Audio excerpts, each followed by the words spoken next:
Welcome to learn together. मेरा नाम है संजना और हम लोग इस वीडियो में देखेंगे भारतीय संविधान की विकास यात्रा को। भारतीय संविधान की विकास यात्रा का ये पार्ट 2 है। इसके पहले हम लोग इसके आगे के प्रश्नों को देख लिए हैं, यानी कि क्वेश्चन नंबर 1 से लेके क्वेश्चन नंबर 60 तक हम लोग पार्ट 1 में देख चुके हैं। अब उसके आगे के प्रश्नों को इस वीडियो में यानी कि पार्ट 2 में हम लोग देखेंगे। तो ये वीडियो आप लोगों के लिए बिहार शिक्षक भर्ती हो, बिहार दरोगा हो, बिहार एसएससी हो या फिर इसके साथ साथ भारत में होने वाली सभी प्रतियोगी परीक्षाओं के लिए महत्वपूर्ण है। यहाँ पर भारतीय संविधान की विकास यात्रा से संबंधित प्रश्नों को हम लोग देखेंगे। आप लोग वीडियो में लास्ट तक बने रहिएगा और वीडियो को एंजॉय कीजिएगा। वीडियो अगर अच्छा लगे तो इसे लाइक और शेयर कीजिएगा, कमेंट करके बताइएगा कि कैसा लगा वीडियो। और अगर अभी तक आप लोगों ने चैनल को सब्सक्राइब नहीं किया है तो चैनल को सब्सक्राइब भी कर लीजिएगा। तो हम लोग आते हैं अपने पहले प्रश्न पर। हमारा जो आज का पहला प्रश्न है, वैसे तो ये क्वेश्चन नंबर 61 है, तो हमारा आज का जो पहला प्रश्न है इस पर हम लोग आते हैं। तो यहाँ पर हमारा जो प्रश्न है ये है, भारत सरकार अधिनियम 1919 द्वारा लागू किए गए द्विशासन के बारे में कौन सा एक सही नहीं है। तो हमें बताना है कि इसमें कौन सा गलत है। भारत सरकार अधिनियम 1919 द्वारा लागू किए गए द्विशासन के बारे में कौन सा एक सही नहीं है, कौन सा एक है जो कि गलत है। यह केंद्र तथा प्रांतीय स्तर पर दोहरी शासन व्यवस्था थी। प्रांतीय विषय आरक्षित तथा स्थानांतरित विषयों में विभाजित किए गए थे। राज्यपाल विधान परिषद के निर्वाचित सदस्यों में से मंत्री नियुक्त करता था। राज्यपाल के पास बहुमत के निर्णय का प्रत्यादेश करने की शक्ति थी। तो इसका हमारा जो सही जवाब होगा ये क्या हो जाएगा। तो भारत सरकार अधिनियम 1919 द्वारा लागू किए गए द्विशासन के बारे में कौन सा एक है जो कि गलत है, सही नहीं है।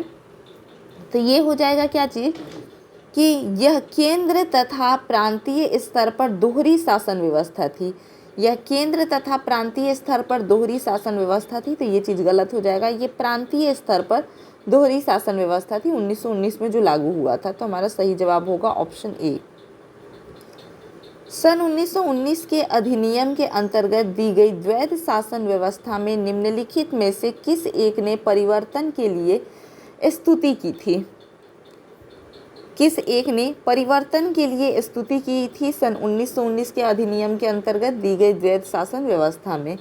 तो हमारा ऑप्शन है मुंडीमैन समिति, सप्रू समिति, साइमन आयोग या फिर बटलर आयोग। कौन सा होगा। तो 1919 के अधिनियम के अंतर्गत दी गई द्वैध शासन व्यवस्था में निम्नलिखित में से किस एक ने परिवर्तन की संस्तुति की थी। तो वो कौन था। तो वो था साइमन आयोग। कौन था। साइमन आयोग था। Right answer option C. 1919 के एक्ट के अंतर्गत द्वैध शासन से संबंधित निम्न वक्तव्यों में से कौन सा एक सही है। अब यहाँ पर हमें बताना है कि द्वैध शासन से संबंधित कौन सा वक्तव्य है जो कि यहाँ पर सही है, इस चीज़ को बताना है। तो प्रांतों में परिषदों के सदस्य प्रांतीय विधानमंडलों के प्रति उत्तरदायी था। उत्तरदायी शासन की ओर यह प्रथम चरण था। प्रांतीय राज्यपाल नाम मात्र का अध्यक्ष रह गया था। उपर्युक्त में से कोई नहीं। तो हमें बताना है कि इसमें सही कौन सा है, कौन सा एक है जो कि सही है। तो इसका सही जवाब जो होगा वो क्या हो जाएगा। उत्तरदायी शासन की ओर यह प्रथम चरण था। क्या था ये। उत्तरदायी शासन की ओर प्रथम चरण था। 1919 के भारत शासन अधिनियम की निम्नलिखित में से कौन सी प्रमुख विशेषता या फिर विशेषताएं हैं। 1919 की भारत शासन अधिनियम की निम्नलिखित में से कौन सी प्रमुख विशेषता या फिर विशेषताएं हैं। तो पहला हो जाएगा प्रांतों में कार्यकारिणी सरकार में द्वैध शासन की व्यवस्था। मुसलमानों के लिए पृथक सांप्रदायिक निर्वाचन मंडल की व्यवस्था।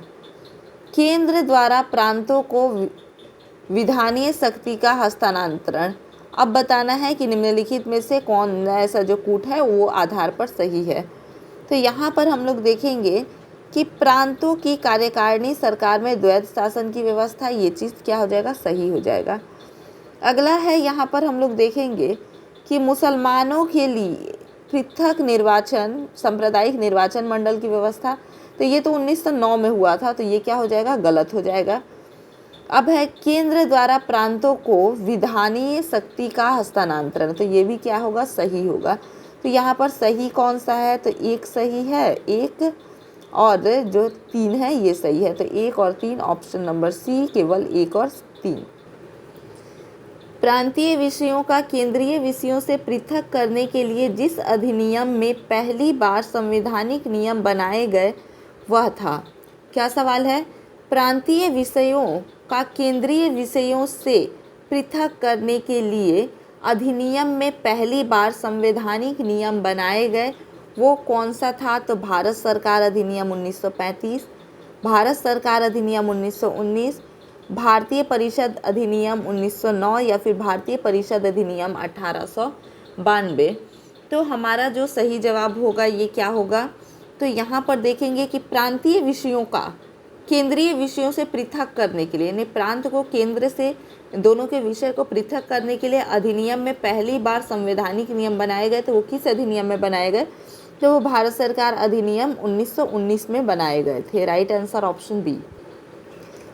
निम्नलिखित में से किस अधिनियम के तहत बिना मुकदमा और दोष सिद्धि के ही विधि न्यायालय में किसी भी व्यक्ति को कैद करने का प्राधिकार सरकार को दिया गया था।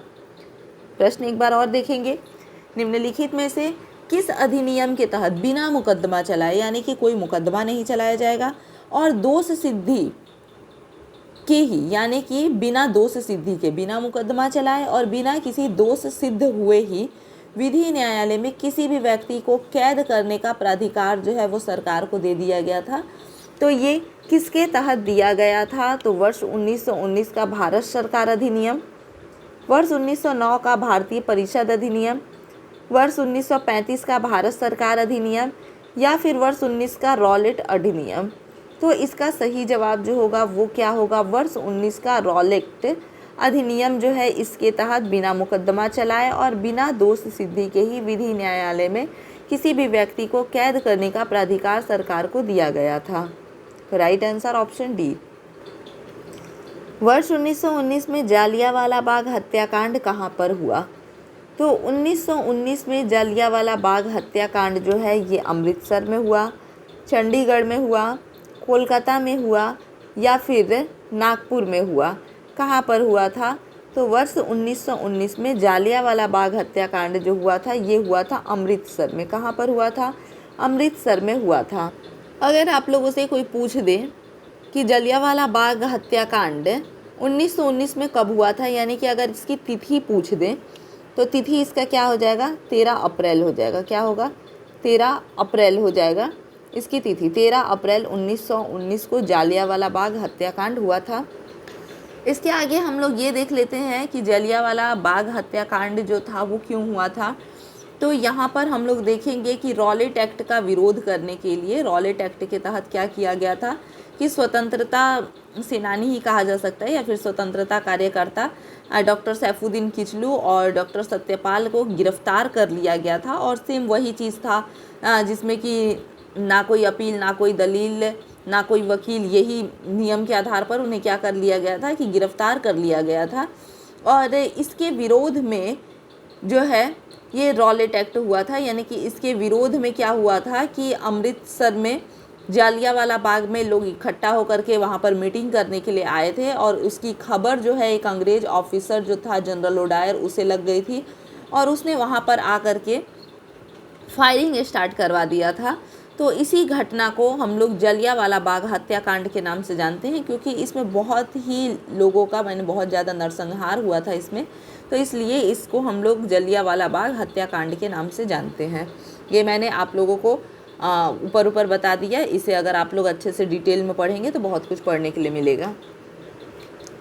प्रथम केंद्रीय विधानसभा का गठन कब किया गया था, 1922 में, 1923 में, 1921 में या फिर 1920 में, कब किया गया था।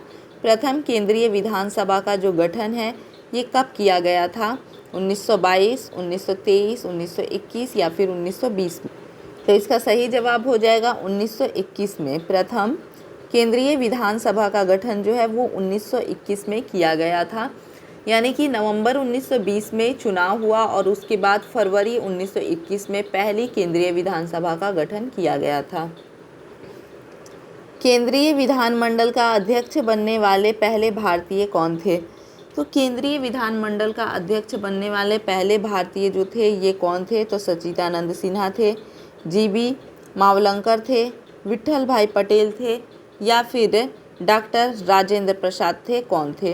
तो हमारा जो सही जवाब हो जाएगा ये क्या होगा? विट्ठल भाई पटेल थे। केंद्रीय विधानमंडल का अध्यक्ष बनने वाले पहले भारतीय कौन थे? तो ये थे विट्ठल भाई पटेल। भारतीय संवैधानिक आयोग 1928 की अध्यक्षता किसने की? हमारा सवाल क्या है? भारतीय संवैधानिक आयोग 1928 की अध्यक्षता किसने की? तो इसकी अध्यक्षता वायसराय लॉर्ड चैम्सफोर्ड ने की, सर जॉन साइमन ने की, रेनियल रेडक्लिफ ने की या फिर वायसराय लॉर्ड इरविन ने की। तो भारतीय संवैधानिक आयोग 1928 की अध्यक्षता जो है ये किसने की? तो ये की थी किसने? सर जॉन साइमन ने। किसने की थी? सर जॉन साइमन ने इसकी अध्यक्षता की थी। तो right answer option B. B.R. Ambedkar और महात्मा गांधी के मध्य 1932 में हस्ताक्षरित पूना समझौते में प्रावधान था। B.R. अम्बेडकर और महात्मा गांधी के बीच में पूना समझौता जो हुआ था ये कब हुआ था? तो हम लोग देखेंगे पूना समझौता 1932 में हुआ था। तो इसमें हस्ताक्षरित जो पूना समझौता का प्रावधान था ये क्या था? तो हरिजनों के लिए आरक्षण सहित संयुक्त निर्वाचन क्षेत्र का, हरिजनों के लिए पृथक निर्वाचन क्षेत्र का, मुसलमानों के लिए पृथक निर्वाचन क्षेत्र का या फिर भारत के लिए डोमिनियन स्थिति बनाए जाने का। तो इनमें से क्या होगा? तो इसमें सही जवाब क्या होगा? सही जवाब होगा हरिजनों के लिए आरक्षण सहित संयुक्त निर्वाचन क्षेत्र का।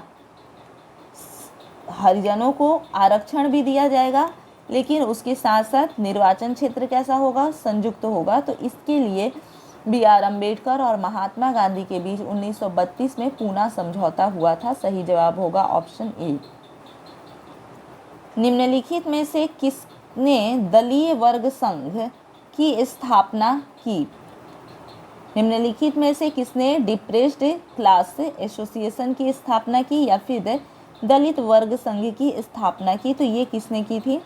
सरदार वल्लभ भाई पटेल ने, बाबू जगजीवन राम ने, डॉक्टर B.R. अम्बेडकर ने या फिर महात्मा गांधी ने। तो दलित वर्ग संघ की स्थापना जो है ये किसने की थी? तो ये स्थापना B.R. अम्बेडकर ने की थी। किसने की थी ये स्थापना? ये स्थापना की थी B.R. अम्बेडकर ने। अगर आपसे कोई पूछ दे कि दलित वर्ग संघ की स्थापना B.R. अम्बेडकर ने कब की थी? तो ये हो जाएगा 1930 में की थी। कब की थी? 1930 में की थी। ठीक है। निम्नलिखित में से किस अधिनियम द्वारा संवैधानिक निरंकुशता का सिद्धांत प्रवृत्त किया गया? तो यहाँ पर पूछ रहा है कि वो कौन सा अधिनियम है जिसके द्वारा संवैधानिक निरंकुशता का सिद्धांत प्रवृत्त किया गया। तो वो अधिनियम कौन सा है? 1909 का भारतीय काउंसलिंग अधिनियम, 1919 का भारत सरकार अधिनियम, 1935 का भारत सरकार अधिनियम या फिर 1947 का भारतीय स्वतंत्रता अधिनियम। इनमें से क्या होगा? निम्नलिखित में से किस अधिनियम द्वारा संवैधानिक निरंकुशता का सिद्धांत प्रवृत्त किया गया? तो इसका जो सही जवाब होगा ये क्या हो जाएगा? 1935 का भारत सरकार अधिनियम। क्या होगा? 1935 का भारत सरकार अधिनियम सही जवाब होगा ऑप्शन सी। निम्न में से एक भारत सरकार अधिनियम 1935 की मुख्य विशेषताओं में से नहीं थी। भारत सरकार अधिनियम 1935 की मुख्य विशेषताओं में से नहीं थी। तो इसमें जो उसकी विशेषता नहीं है वो हमें बताना है। यह प्रांतीय स्वायत्तता के सूत्रपात का संकेत था। इस अधिनियम में अखिल भारतीय महासंघ का प्रावधान था। इसने प्रांतीय स्तर पर द्वैत शासन प्रणाली को समाप्त कर केंद्र में लागू किया। अवशिष्ट विषय प्रांतीय विधायकों को आवंटन किए गए। तो अब इसमें हमें बताना है कि सही जवाब जो है वो क्या है, यानी कि इसमें से कौन सा जो है ये उसकी विशेषता नहीं थी। तो 1935 के अधिनियम की अगर हम लोग बात करें तो यहाँ पर ऑप्शन ए, यह प्रांतीय स्वायत्तता के सूत्रपात का संकेत था, तो ये सही है, संकेत था। दूसरा है, इस अधिनियम में अखिल भारतीय महासंघ का प्रावधान था, ये भी सही है। अगला है, इसने प्रांतीय स्तर पर द्वैध शासन प्रणाली को समाप्त कर केंद्र में लागू किया। इसने प्रांतीय स्तर पर द्वैध शासन प्रणाली को समाप्त कर दिया और केंद्र में इसे क्या कर दिया, लागू कर दिया, तो ये भी बात क्या है, सही है। अब इसके आगे हम लोग देखेंगे कि जब 3 सही है तो जो चौथा होगा वही तो गलत होगा। तो अवशिष्ट विषय प्रांतीय विधायकों, क्या है, अवशिष्ट विषय प्रांतीय विधायकों को आवंटन किए गए थे, तो ये चीज़ क्या हो जाएगा, गलत हो जाएगा। तो right answer option D. Government of India act 1935 की प्रमुख विशेषता क्या थी? गवर्नमेंट ऑफ इंडिया एक्ट 1935 की प्रमुख विशेषता बताना है कि ये प्रमुख विशेषता क्या थी। तो प्रांतीय स्वशासन, केंद्र में द्वैध शासन, राज्यों में द्वैध शासन की समाप्ति, अपवर्जित क्षेत्रों का प्रतिधारण। तो अब यहाँ पर नीचे जो कूट दिया हुआ है इससे सही उत्तर हमें बताना है। तो इसमें कौन सा सही है? प्रांतीय स्वशासन सही है, केंद्र में द्वैध शासन ये भी सही है, राज्यों में द्वैध शासन की समाप्ति ये भी सही है, अपवर्जित क्षेत्रों का प्रतिधारण, तो ये भी चीज़ सही है। यहाँ पर 1, 2, 3 और 4 तीनों ही सही हैं, तो ये किस में है? ऑप्शन नंबर डी में है। Right answer option D. निम्नांकित में से कौन सा एक भारत शासन अधिनियम 1935 में स्वीकार किया हुआ महत्वपूर्ण और स्थायी अवयव नहीं है? यहाँ पर बता रहे हैं कि 1935 में स्वीकार किया गया स्थायी अवयव नहीं है, यानी जिसे स्वीकार नहीं किया गया है वो बताना है हमें। तो देश के लिए लिखित संविधान, विधानमंडल के लिए निर्वाचित एवं जवाबदेह प्रतिनिधि, एक संघ की योजना पर विचार, विधानमंडल के लिए सरकारी सदस्यों का समावाचित यानी नॉमिनेट किया जाना। तो इनमें से कौन सा है जो कि 1935 में स्वीकार किया हुआ या महत्वपूर्ण और स्थायी अवयव नहीं है? तो इसमें क्या हो जाएगा कि देश के लिए लिखित संविधान जो है ये 1935 में स्वीकार नहीं किया गया था। तो सही जवाब होगा ऑप्शन ए। निम्न में से कौन सा एक कथन भारत शासन अधिनियम 1935 के संदर्भ में सही है? 1935 के संदर्भ में कौन सा कथन जो है वो सही है, ये चीज़ बताना है। तो संघीय कार्यपालिका गवर्नर जनरल और काउंसलरों से मिलकर बनती थी। संघीय कार्यपालिका जो है ये गवर्नर जनरल और काउंसलरों से मिलकर बनती थी। संघीय विधानमंडल गवर्नर जनरल, राज्य परिषद और संघीय सभा से मिलकर बनती थी। 12 गवर्नर अधीन प्रांत एवं 6 चीफ कमिश्नर के प्रांत होते थे। प्रांतीय विधानमंडल गवर्नर और विधानमंडल के केवल निम्न सदन से मिलकर बनती थी। तो निम्न में से कौन सा एक कथन भारत सरकार अधिनियम 1935 के संदर्भ में सही है, ये चीज़ बताना है। तो कौन सा कथन है जो कि सही था? तो सही कथन इसमें जो है ये है, संघीय विधानमंडल गवर्नर जनरल, राज्य परिषद एवं संघीय सभा से मिलाकर बनती थी। तो सही जवाब क्या होगा? Option B. 1935 के अधिनियम में उल्लेखित था, 1935 के अधिनियम में क्या उल्लेखित था? तो प्रांतीय स्वायत्तता, सांप्रदायिक प्रतिनिधित्व, संघीय व्यवस्था, ए, बी और सी तीनों ही। तो 1935 के अधिनियम में उल्लेखित था, इनमें से क्या था जो कि 1935 के अधिनियम में उल्लेखित था? तो प्रांतीय स्वायत्तता भी उल्लेखित है, सांप्रदायिक प्रतिनिधित्व भी और संघीय व्यवस्था भी। तो इस प्रकार हमारा सही जवाब जो होगा ये क्या होगा? ऑप्शन डी, ए, बी और सी तीनों ही सत्य हैं। 1935 के भारत सरकार अधिनियम की निम्नलिखित में से कौन सी एक वैशिष्ट्य युक्त नहीं है। 1935 के भारत सरकार अधिनियम की निम्नलिखित में से कौन सी एक वैशिष्ट्य युक्त नहीं है? तो वो कौन सा हो जाएगा? तो केंद्र में साथ ही साथ राज्यों में द्वैध शासन, केंद्र में और साथ ही साथ राज्यों में द्वैध शासन, द्विसदनी विधानमंडल, प्रांतीय स्वायत्तता, एक अखिल भारतीय संघ। तो 1935 के भारत सरकार अधिनियम में निम्नलिखित में से कौन सी एक विशिष्टता युक्त नहीं है, यानी जो नहीं है उसकी विशिष्टता, वो चीज़ हमें यहाँ पर बताना है। तो यहाँ पर क्या चीज़ हो जाएगा सही जवाब? तो सही जवाब होगा केंद्र में साथ ही साथ राज्य में द्वैध शासन। तो राज्यों में द्वैध शासन समाप्त कर दिया गया था 1935 में और इसे केंद्र में कर दिया गया था। तो हमारा सही जवाब होगा ऑप्शन ए। भारत में प्रांतीय स्वायत्तता लागू की गई थी। भारत में जो है ये प्रांतीय स्वायत्तता लागू की गई थी कब? तो 1892 के अधिनियम द्वारा, 1909 के अधिनियम द्वारा, 1919 के अधिनियम द्वारा या फिर 1935 के अधिनियम द्वारा। तो प्रांतीय स्वायत्तता जो है ये भारत में लागू की गई थी किसके द्वारा? तो ये 1935 के अधिनियम द्वारा लागू की गई थी। किसके द्वारा? 1935 के अधिनियम के द्वारा। Right answer option D. प्रांतीय सरकारों का गठन निम्नलिखित में से किस अधिनियम के तहत किया गया था? प्रांतीय सरकारों का जो गठन हुआ था तो वो किस अधिनियम के तहत किया गया था? तो 1935 का अधिनियम, 1932 का अधिनियम, 1936 का अधिनियम या फिर 1947 का अधिनियम। किस अधिनियम के तहत प्रांतीय सरकारों का गठन किया गया था? तो यहाँ पर हमारा जो सही जवाब होगा, सही जवाब हमारा हो जाएगा 1935 के अधिनियम के तहत प्रांतीय सरकारों का गठन किया गया था। भारत सरकार अधिनियम 1935 के अनुसार प्रांतीय कार्यकारिणी यानी प्रोविंशियंस एग्जीक्यूटिव का निम्नलिखित में से कौन सा अभिलक्षण है? तो ये हमें बताना है 1935 के अनुसार प्रांतीय कार्यकारिणी का कौन सा अभिलक्षण है। तो प्रांत का कार्यकारी प्राधिकरण गवर्नर में निहित था।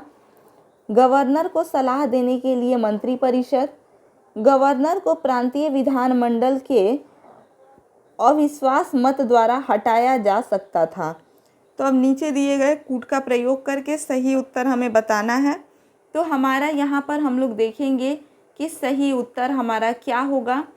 तो इसमें हम लोग देखेंगे कि प्रांत का कार्यकारी प्राधिकरण गवर्नर में निहित होगा, ये सही है, और गवर्नर का सलाह देने के लिए मंत्रिपरिषद होगी, तो ये भी सही है। बाकी गवर्नर को प्रांतीय विधानमंडल में अविश्वास का मत द्वारा हटाया जा सकता है, तो ये गलत है। तो सही आंसर क्या हो गया? 1 और 2। तो 1 और 2 यानी कि ऑप्शन नंबर 1, 1 और 2। निम्नलिखित में से किस एक अधिनियम ने भारत में संघीय शासन की व्यवस्था दी थी? भारत में संघीय शासन की व्यवस्था दी थी निम्नलिखित में से किसने? तो भारत सरकार अधिनियम 1909, भारत सरकार अधिनियम 1919, भारत सरकार अधिनियम 1935 या फिर भारत स्वाधीनता अधिनियम 1947। निम्नलिखित में से किस एक अधिनियम ने भारत में संघीय शासन की व्यवस्था की थी? किसकी संघीय शासन की व्यवस्था की थी? तो संघीय शासन की व्यवस्था करने वाला कौन सा अधिनियम था? तो ये था भारत सरकार अधिनियम 1935। भारत सरकार अधिनियम 1935 सही जवाब ऑप्शन सी। 1935 के अधिनियम द्वारा स्थापित संघ में अवशेष शक्तियाँ किसको दी गई थी? 1935 के अधिनियम द्वारा स्थापित संघ में अवशेष शक्तियाँ जो है ये किसको दी गई थी? तो संघीय विधान पालिका को, प्रांतीय विधानमंडल को, गवर्नर जनरल को या फिर प्रांतीय गवर्नरों को। किसे दी गई थी? तो 1935 के अधिनियम द्वारा स्थापित संघ में अवशेष शक्तियाँ किसको दी गई थी? तो ये शक्तियाँ जो है ये दी गई थी गवर्नर जनरल को। किसे दी गई थी? गवर्नर जनरल को ये शक्तियाँ दी गई थी। सही जवाब ऑप्शन सी। निम्नलिखित में से किस अधिनियम ने केंद्र में द्वैध शासन प्रणाली को स्थापित किया? केंद्र में द्वैध शासन प्रणाली को स्थापित करने वाला अधिनियम जो था वो कौन सा अधिनियम था? ये हमें बताना है। तो भारत सरकार अधिनियम 1935, भारत शासन अधिनियम 1919, भारत परिषद अधिनियम 1909 या फिर भारत परिषद अधिनियम 1992। तो यहाँ पर हम लोगों को देखना है कि केंद्र में द्वैत शासन प्रणाली को स्थापित करने वाला कौन था। तो ये था भारत सरकार अधिनियम 1935। कौन सा होगा? भारत सरकार अधिनियम 1935 होगा। प्रांतों में द्वैत शासन आईडीआरकी के उन्मूलन की स्तुति डैश द्वारा की गई थी। प्रांतों में द्वैत शासन डायरकी के उन्मूलन की स्तुति डैश द्वारा की गई थी। तो ये किसके द्वारा की गई थी? प्रांतों में द्वैत शासन का उन्मूलन की जो स्थिति है, तो ये 1919 के भारत सरकार अधिनियम द्वारा, 1958 के भारत सरकार अधिनियम द्वारा, 1947 के भारत सरकार अधिनियम द्वारा या फिर 1935 के भारत सरकार अधिनियम द्वारा। तो यहाँ पर सही जवाब क्या होगा? सही जवाब होगा 1935 के भारत सरकार अधिनियम द्वारा प्रांतों में द्वैत शासन यानी कि डायरकी का उन्मूलन की स्तुति की गई थी। तो सही जवाब होगा ऑप्शन डी। एक संघीय व्यवस्था और केंद्र में द्वैत शासन भारत में लागू किया गया था।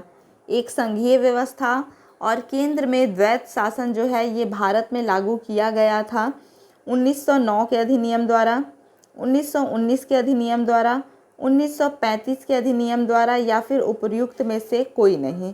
तो इसका जो सही जवाब होगा ये क्या हो जाएगा? 1935 के अधिनियम द्वारा इसका सही जवाब होगा। एक संघीय व्यवस्था और केंद्र में द्वैत शासन लागू किया गया था किसके द्वारा? तो 1935 के अधिनियम द्वारा। किस अधिनियम के द्वारा अंग्रेजों ने अखिल भारतीय संघ प्रस्तावित किया था? अंग्रेजों ने अखिल भारतीय संघ प्रस्तावित किया था किस अधिनियम के द्वारा? तो इंडियन काउंसिल अधिनियम 1892, भारत सरकार अधिनियम 1909, भारत सरकार अधिनियम 1919 या फिर भारत सरकार अधिनियम 1935। तो यहाँ पर अखिल भारतीय संघ के बारे में बात हो रही है। अखिल भारतीय संघ प्रस्तावित किया गया था किस अधिनियम के द्वारा? तो ये किया गया था भारत सरकार अधिनियम 1935 के द्वारा किया गया था। सही जवाब ऑप्शन डी। अखिल भारतीय महासंघ स्थापित करने का प्रावधान शामिल किया गया था। अखिल भारतीय महासंघ स्थापित करने का जो प्रावधान है ये किसके द्वारा शामिल किया गया था? तो भारत सरकार अधिनियम 1935 में, अगस्त प्रस्ताव 1940 में, भारत सरकार अधिनियम 1919 में या फिर कैबिनेट मिशन प्रस्ताव 1946 में। तो इसका जो सही जवाब होगा, तो सही जवाब क्या होगा? तो भारत सरकार अधिनियम 1935 क्या होगा? भारत सरकार अधिनियम 1935। इसके पिछले क्वेश्चंस में भी इसी क्वेश्चन को हम लोग देखे हैं, बस यहाँ पर पूछने का तरीका उसका बदल गया है। तो हमारा सही जवाब होगा ऑप्शन ए। लक्षण जो 1935 के अधिनियम का तो है किंतु 1919 के अधिनियम का नहीं, वह कौन से है? यानी कि इसमें बताना है कि वो कौन सा लक्षण है जो कि 1935 के अधिनियम का है लेकिन 1919 के अधिनियम का ये नहीं है। तो पृथक निर्वाचन मंडल की समाप्ति, तो पृथक निर्वाचन मंडल की समाप्ति 1919 में की गई थी। और भारतीय परिषद को बनाए रखना, अखिल भारतीय संघ, केंद्रीय विधानमंडल। तो इसकी अगर हम लोग बात करते हैं तो इसमें जो ऑप्शन सी है अखिल भारतीय संघ, अखिल भारतीय संघ ये 1935 का तो है लेकिन इसका 1919 से कोई संबंध नहीं है। सही जवाब होगा ऑप्शन सी। निम्नलिखित अधिनियमों में से किस अधिनियम के फलस्वरूप वर्मा भारत से अलग हुआ? वर्मा जो है ये भारत से अलग हुआ, किस अधिनियम के तहत हुआ था? तो ये इंडियन काउंसिल एक्ट 1909 के तहत, गवर्नमेंट ऑफ इंडिया एक्ट 1919 के तहत, गवर्नमेंट ऑफ इंडिया एक्ट 1935 के तहत या फिर इंडियन इंडिपेंडेंस एक्ट 1947 के तहत। तो अगर हम लोग बात करते हैं वर्मा की, वर्मा यानी कि म्यांमार की अगर हम लोग बात करते हैं तो ये जो है किस एक्ट के तहत अलग हुआ था? तो यहाँ पर हम लोग देखेंगे कि ये अलग हुआ था गवर्नमेंट ऑफ इंडिया एक्ट 1935 के तहत। गवर्नमेंट ऑफ इंडिया एक्ट 1935 के तहत जो है ये वर्मा क्या हुआ था? भारत से अलग हुआ था। समावर्ती सूची पहली बार लागू की गई थी। समावर्ती सूची जो है वो पहली बार कब लागू की गई थी? तो भारत सरकार अधिनियम 1919 द्वारा, भारत सरकार अधिनियम 1935 द्वारा, भारत संविधान 1950 द्वारा, या फिर राज्य पुनर्गठन अधिनियम 1956 द्वारा। तो समावर्ती सूची जो है ये पहली बार कब लागू किया गया था? तो ये लागू किया गया था भारत सरकार अधिनियम 1935 के द्वारा।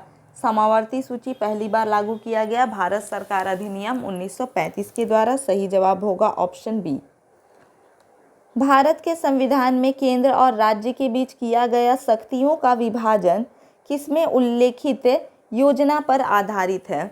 भारत के संविधान में केंद्र और राज्य के बीच किया गया शक्तियों का जो विभाजन है किसमें उल्लेखित योजना पर आधारित है? तो इसका ऑप्शन क्या होगा? मार्ले मिंटो सुधार 1919, मॉन्टेस्क्यू चेम्सफोर्ड सुधार 1919, सॉरी यहाँ पे मार्ले मिंटो सुधार 1919 नहीं होगा, मार्ले मिंटो सुधार जो यहाँ पर होगा ये 1919 यहाँ पर नहीं होगा। यहाँ पर हम लोग देखेंगे कि ये 1909 होगा। क्या होगा? मार्ले मिंटो सुधार 1909 और मॉन्टेस्क्यू चेम्सफोर्ड अधिनियम 1919, भारत सरकार अधिनियम 1935 या फिर भारतीय स्वतंत्रता अधिनियम 1947। तो भारत के संविधान में केंद्र और राज्य के बीच शक्तियों का विभाजन किया गया है, शक्तियों का विभाजन किया गया है। तो ये किसमें उल्लेखित है? तो इसकी अगर हम लोग बात करते हैं तो ये भारत सरकार शासन अधिनियम 1935, भारत शासन अधिनियम 1935 में उल्लेखित है। सही जवाब होगा ऑप्शन सी। भारत के वर्तमान संविधान में क्या यहाँ पर बोल रहा है? भारत के वर्तमान संविधान में केंद्र और राज्यों के बीच विधायनी शक्तियों का विभाजन कुछ निम्नलिखित मामलों में वही है जो 1935 के भारत सरकार अधिनियम के अंतर्गत केंद्र और प्रांतों के बीच था। तो यहाँ पर हमें देखना है इसके कूट को। यदि तीनों विषय सूचियों से संबंधित किसी मामले में कोई अतिव्यक्ति हो तो दोनों में केंद्रीय विधायिका को अधिमान्य प्रदान किया जाएगा। दूसरा है, यदि समावर्ती क्षेत्र में कोई प्रतिकूलता हो तो दोनों में से केंद्रीय विधि प्रांतीय विधि तथा राज्य विधि के ऊपर मानी जाएगी। और अब तीसरा है, दोनों में अवशिष्ट शक्तियों के केंद्रीय विधायिका में निहित थी। तो इसमें से हमें बताना है कि कौन सा जो है ये सही है। हमें क्या बताना है कि कौन सा इसमें है जो कि सही है। तो हम देखेंगे यहाँ पर कि तीनों यानी केंद्र सूची, राज्य सूची, केंद्र सूची और समावर्ती सूची की अगर हम लोग बात करें तो यदि तीनों विषयों यानी तीनों सूचियों से संबंधित किसी मामले में कोई अतिव्यक्ति हो तो दोनों में केंद्रीय विधायिका को अधिमान्यता प्रदान की जाएगी। यानी कि केंद्रीय विधायिका को क्या किया जाएगा? सर्वश्रेष्ठ माना जाएगा, यानी कि केंद्र की तरफ ये फैसला जाएगा। तो सही होगा। यदि समवर्ती क्षेत्र में कोई प्रतिकूलता हो तो दोनों में से केंद्रीय विधि प्रांतीय विधि अथवा राज्य विधि के ऊपर मानी जाएगी। तो ये भी सही है, राज्य विधि के ऊपर हमेशा केंद्र विधि को मानी जाएगी। तो ये भी क्या हो जाएगा? सही हो जाएगा। लेकिन यहाँ पर बोल रहा है कि दोनों में विशिष्ट शक्तियाँ केंद्रीय विधायिका में निहित है, तो ये चीज़ सही नहीं है, ये गलत हो जाता है। तो 1 और 2 यहाँ पर सही है, 1 और 2 option number B. Government of India act 1935 को किसने दासता का एक नया अधिकार पत्र कहा था? गवर्नमेंट ऑफ इंडिया एक्ट 1935 को किसने दासता का एक नया अधिकार पत्र कहा था? दासता का एक नया अधिकार पत्र जो है ये किसने कहा था? महात्मा गांधी ने, जवाहरलाल नेहरू ने, सरदार पटेल ने या फिर राजेंद्र प्रसाद ने किसे कहा था? तो इसका जो सही जवाब होगा वो हो जाएगा जवाहरलाल नेहरू ने। गवर्नमेंट ऑफ इंडिया एक्ट 1935 को जवाहरलाल नेहरू ने दासता का एक नया अधिकार पत्र कहा था। किस संवैधानिक अधिनियम में प्रस्तावना नहीं था? वो कौन सा संवैधानिक अधिनियम था जिसमें कि प्रस्तावना नहीं था? 1919 का, 1861 का, 1935 का या फिर 1909 का? किस संवैधानिक अधिनियम में प्रस्तावना नहीं था। तो प्रस्तावना ही नहीं था तो किस में नहीं था ये, तो ये हो जाएगा 1935 में। 1935 का जो अधिनियम था इसमें प्रस्तावना नहीं था। तो सही जवाब ऑप्शन सी। भारत सरकार अधिनियम 1935 के अंतर्गत कितने गवर्नर्स के प्रांत व मुख्य कमिश्नर के प्रांत मिलकर ब्रिटिश भारत का निर्माण करते थे? भारत सरकार 1935 के अंतर्गत यानी 1935 की अगर हम लोग बात करें तो उसमें कितने गवर्नर्स के प्रांत व मुख्य कमिश्नर के प्रांत मिलकर ब्रिटिश भारत का निर्माण करते थे?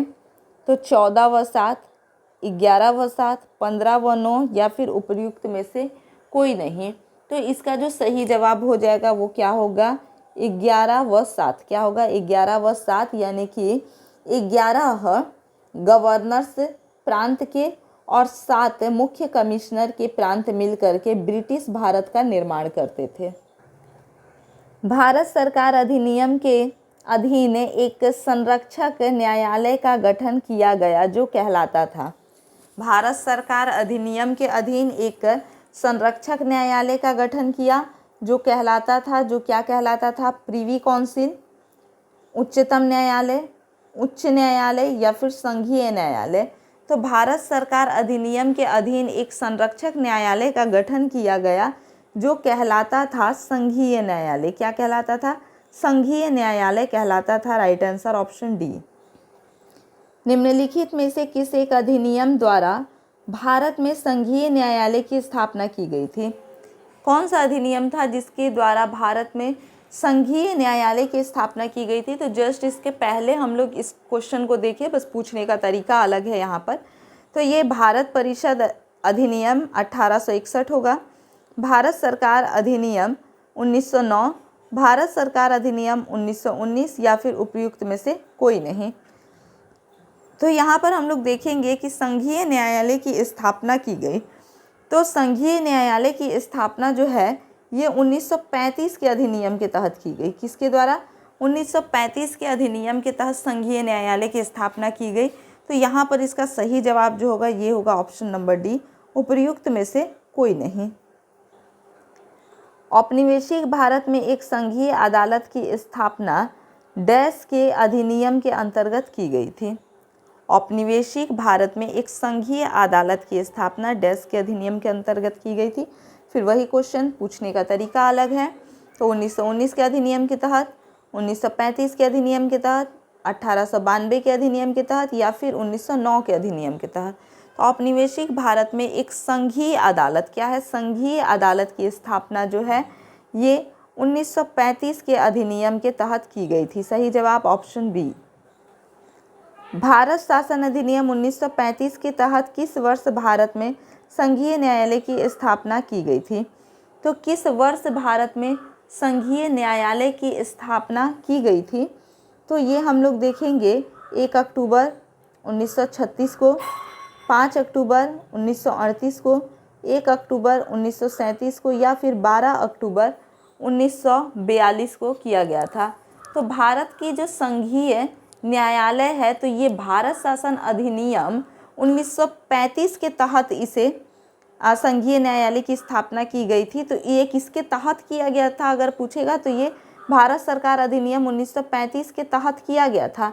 लेकिन अगर कोई पूछ दे कि इसकी स्थापना जो है ये किस वर्ष में की गई थी, कौन सा वर्ष था जिसमें इसकी स्थापना की गई थी, तो ये 1 अक्टूबर 1937, क्या होगा?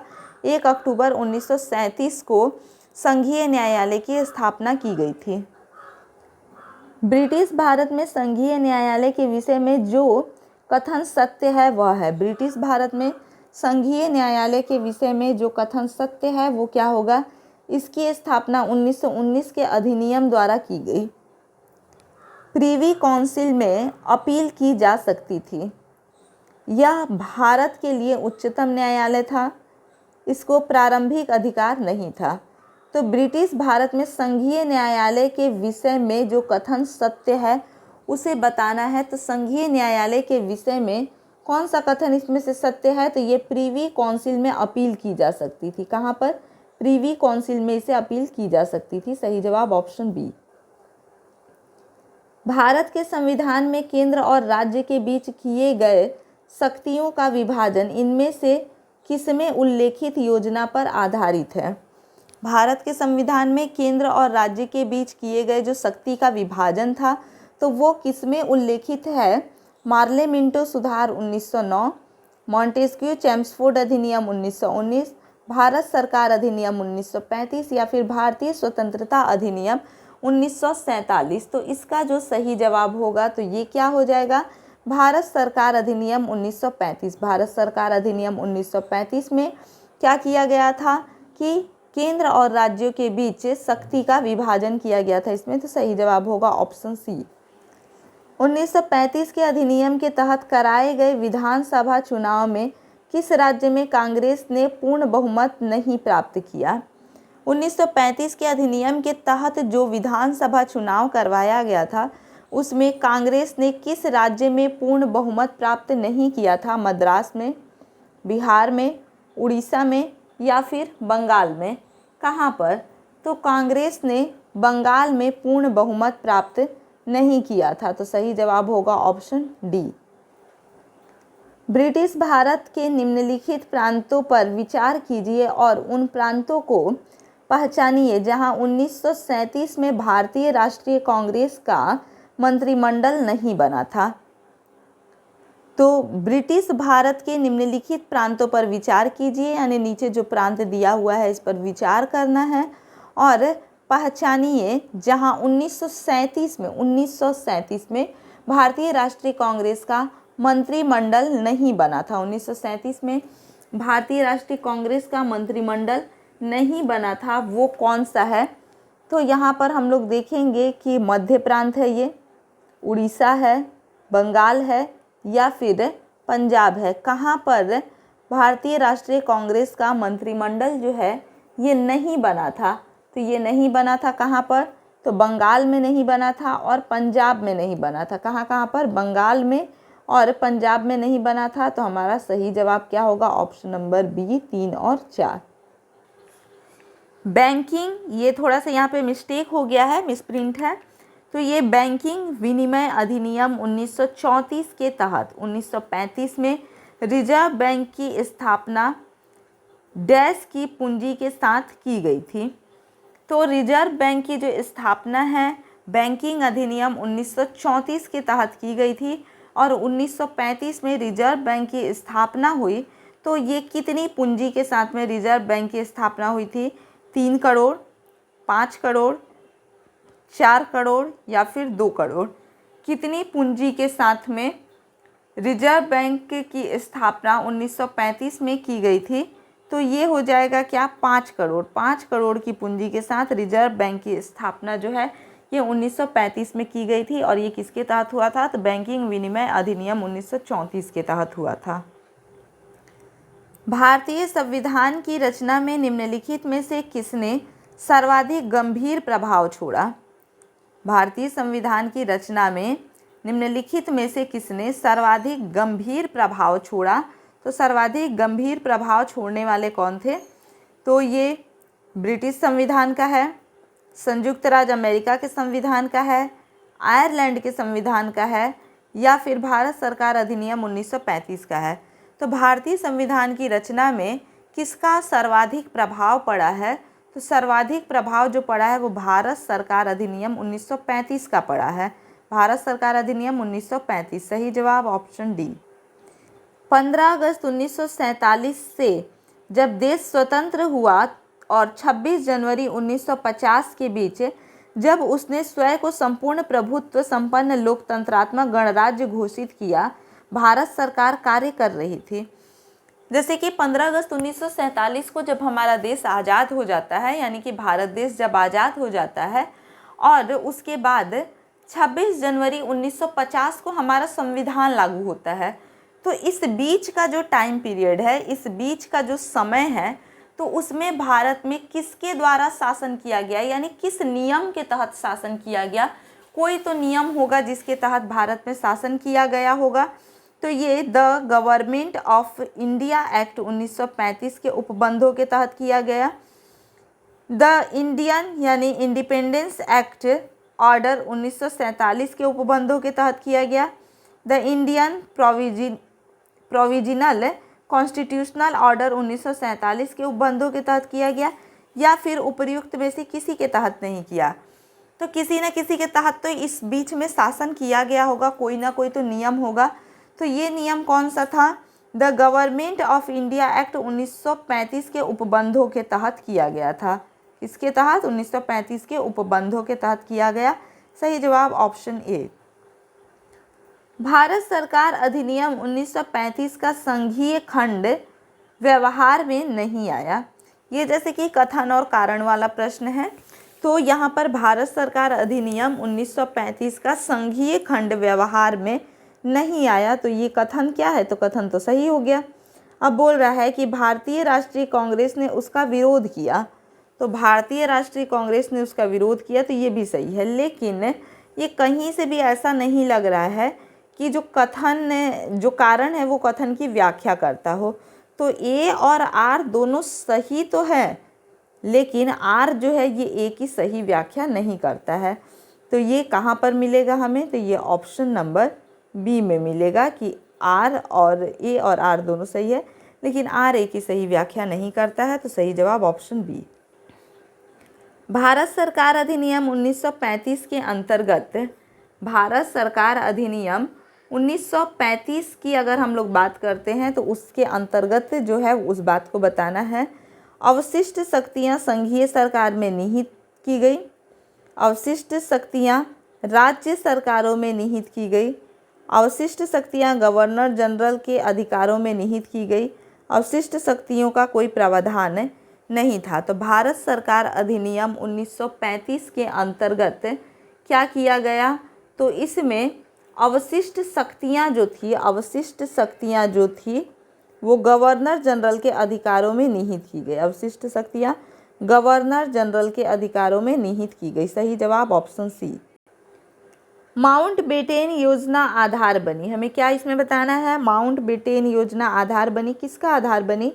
तो ब्रिटिश शासन की निरंतरता का, सत्ता के हस्तांतरण का, देश के विभाजन का, या फिर सांप्रदायिक समस्या के निदान का। तो माउंटबेटन योजना जो है ये किसका आधार बनी थी? तो ये देश के विभाजन का आधार बनी। माउंटबेटन योजना जो है ये देश के विभाजन का आधार बनी। तो सही जवाब होगा ऑप्शन सी। भारतीयों को वर्ष 1947 में सार्वभौम सत्ता सौंपने के लिए योजना निम्न में से किस नाम से जानी गई?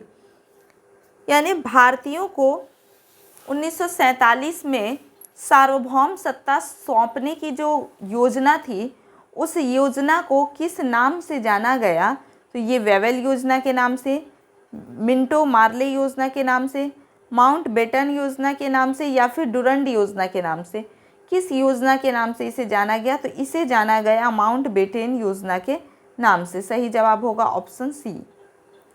माउंटबेटन योजना के परिणाम स्वरूप अधिनियम पारित किया गया। माउंटबेटन योजना के परिणाम स्वरूप जो अधिनियम है ये पारित किया गया भारत सरकार अधिनियम 1919 के तहत, भारत सरकार अधिनियम 1935 के तहत, भारत स्वतंत्रता अधिनियम 1947 के तहत, या फिर उपर्युक्त में से कोई नहीं। तो इसका जो सही जवाब होगा ये क्या होगा? भारत स्वतंत्रता अधिनियम 1947 के तहत। सही जवाब ऑप्शन सी। भारत के अधिकार क्षेत्र का दर्जा यानी कि डोमिनियन स्टेट किस तारीख को मिला? भारत को अधिकार क्षेत्र का दर्जा यानी कि डोमिनियन स्टेट जो है ये किस तारीख को मिला?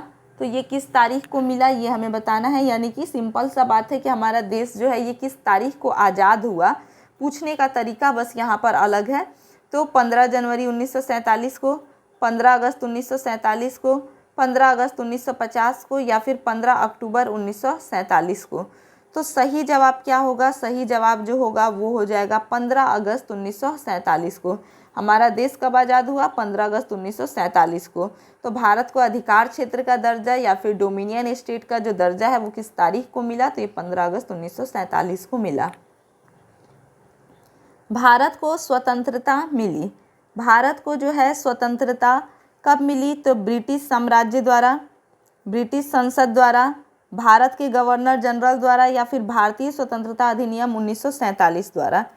तो भारत को स्वतंत्रता मिली, भारत को स्वतंत्रता जो है ये कब यानी कि किसके तहत मिली ये हमें बताना है। तो ये जो है भारतीय स्वतंत्रता अधिनियम 1947 के तहत मिली। भारत को स्वतंत्रता जो है ये भारतीय स्वतंत्रता अधिनियम 1947 के तहत मिली। ब्रिटिश संसद ने भारतीय स्वतंत्रता अधिनियम कब पारित किया था? तो ब्रिटिश संसद ने भारतीय स्वतंत्रता अधिनियम जो है ये जनवरी 1947 में पारित किया, जून 1947 में, जुलाई 1947 में या फिर अगस्त 1947 में। कब इसने पारित किया भारतीय स्वतंत्रता अधिनियम? तो भारतीय स्वतंत्रता अधिनियम जो है ये कब पारित किया गया ब्रिटिश संसद द्वारा? तो जुलाई 1947 में पारित किया गया। कब? तो जुलाई 1947 में पारित किया गया। सही जवाब ऑप्शन सी। भारतीय संविधान अधिनियम 1947 क्रियान्वित हुआ। भारतीय संविधान अधिनियम जो है 1947 ये कब से क्रियान्वित हुआ? तो ये क्रियान्वित हुआ कब से?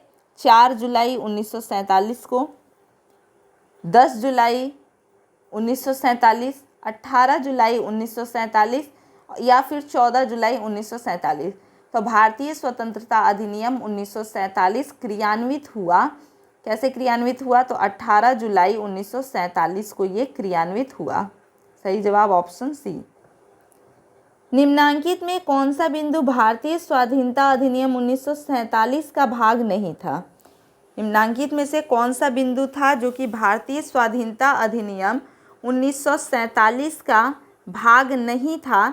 तो ये भारत और पाकिस्तान दो स्वतंत्र डोमिनियन राज्य होंगे। भारत साम्राज्य शब्द शासन शैली और उपाधियों से हटा दिया जाएगा। भारत सचिव और भारत कार्यालय के कार्य समाप्त होंगे। देशी रियासतों में लोकतांत्रिक संस्थाओं को लागू किया जाएगा।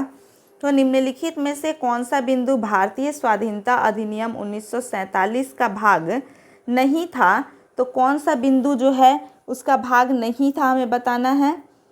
तो ये क्या हो जाएगा? देशी रियासतों में लोकतांत्रिक संस्थाओं को लागू किया जाएगा। ये जो है इसका भाग नहीं था। सही जवाब ऑप्शन डी। स्वतंत्र भारत के प्रथम गवर्नर जनरल कौन थे? स्वतंत्र भारत के प्रथम गवर्नर जनरल कौन थे? तो स्वतंत्र भारत के पहले गवर्नर जनरल कौन थे? लॉर्ड माउंटबेटन थे, वीवी गिरी थे, सी राजगोपालाचारी थे या फिर लॉर्ड डलहौजी थे। तो स्वतंत्र भारत के अगर पूछे पहले गवर्नर जनरल कौन थे तो ये थे लॉर्ड माउंटबेटन। कौन थे? लॉर्ड माउंटबेटन थे।